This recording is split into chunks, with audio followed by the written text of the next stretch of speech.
Salutation de la communauté des disciples du Christ vivant en ce lundi de la 22e semaine du temps ordinaire, année liturgique A. Évangile de Jésus-Christ selon saint Luc, au chapitre 4, les versets 16 à 30. En ce temps-là, Jésus vint à Nazareth où il avait été élevé. Selon son habitude, il entra dans la synagogue le jour du sabbat et il se leva pour faire la lecture. On lui remit le livre du prophète Isaïe. Il ouvrit le livre et trouva le passage où il est écrit « L'Esprit du Seigneur est sur moi, parce que le Seigneur m'a consacré par l'onction. Il m'a envoyé porter la bonne nouvelle aux pauvres, annoncer aux captifs leur libération et aux aveugles qu'ils retrouveront la vue, remettre en liberté les opprimés, annoncer une année favorable accordée par le Seigneur. » Jésus referma le livre et le rendit aux servants et s'assit. Tous dans la synagogue avaient les yeux fixés sur lui. Alors il se mit à leur dire « Aujourd'hui s'accomplit ce passage de l'Écriture que vous venez d'entendre. » Tous lui rendaient témoignage et s'étonnaient des paroles de grâce qui sortaient de sa bouche. Il se disait « N'est-ce pas là le fils de Joseph ?» Mais il leur dit « Sûrement vous allez me citer le dicton « Médecin, guéris-toi toi-même » et me dire « Nous avons appris tout ce qui s'est passé à Capharnaüm. Fais donc de même ici dans ton lieu d'origine. » Puis il ajouta « Amen, je vous le dis, aucun prophète ne trouve un accueil favorable dans son pays. En vérité, je vous le dis, au temps du prophète Élie, lorsque pendant 3 ans et demi, le ciel retint la pluie et qu'une grande famine se produisit sur toute la terre, il y avait beaucoup de veuves en Israël. Pourtant, Élie ne fut envoyé vers aucune d'entre elles, mais bien dans la ville de Sarepta, au pays de Sidon, chez une veuve étrangère. Au temps du prophète Élie, il y avait beaucoup de lépreux en Israël, et aucun d'eux n'a été purifié, mais bien Naham, le Syrien. À ces mots, dans la synagogue, tous devinrent furieux. Ils se levèrent, poussèrent Jésus hors de la ville et le menèrent jusqu'à un escarpement de la colline où leur ville est construite, pour le précipiter en bas. Mais lui, passant au milieu d'eux, allait son chemin. Acclamons la parole de Dieu. Méditation. Bien-aimés du Seigneur, bénissons et rendons grâce au Dieu Trinitaire pour toutes ses merveilles dans nos vies. Chaque matin, il nous réveille et nous nourrit de sa parole. Aujourd'hui, le texte évangélique nous présente Jésus enseignant la parole de Dieu dans la ville de Nazareth, la ville dans laquelle il avait grandi.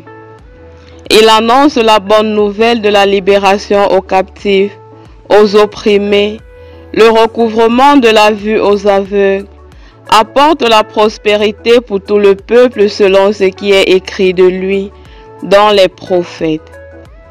Malheureusement, les gens de son pays le connaissent trop bien pour croire qu'il soit capable de faire de telles merveilles. N'est-il pas le fils de Joseph le charpentier?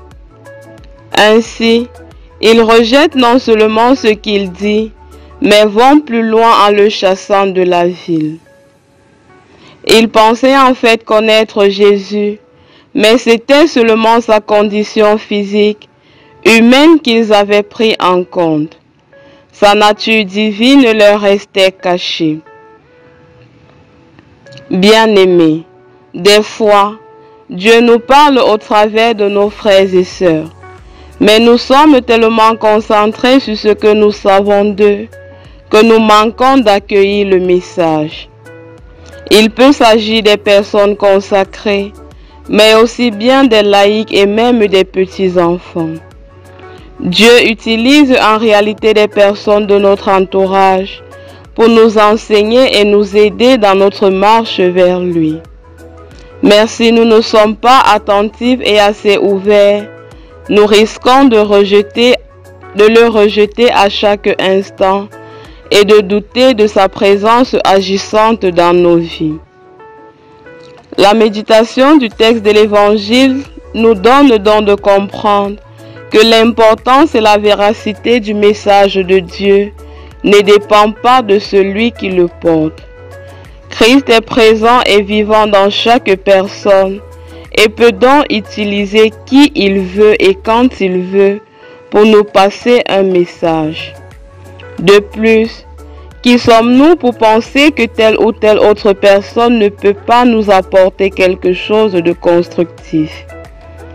Bien-aimés, dans notre cheminement de foi, nous devons apprendre à écouter les autres sans les juger sur l'apparence, car Dieu se sert des hommes imparfaits pour réaliser des choses parfaites. Prions.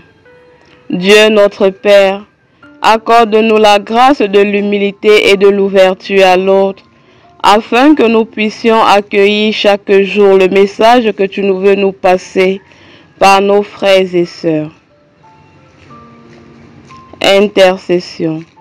Prions pour tous ceux qui ont la charge de l'évangélisation. Que le Seigneur leur accorde la grâce d'un ministère fructueux. Maman Marie, prie pour nous. Exercice spirituel. Être à l'écoute de nos frères et sœurs sans préjugés. Loué soit Jésus-Christ.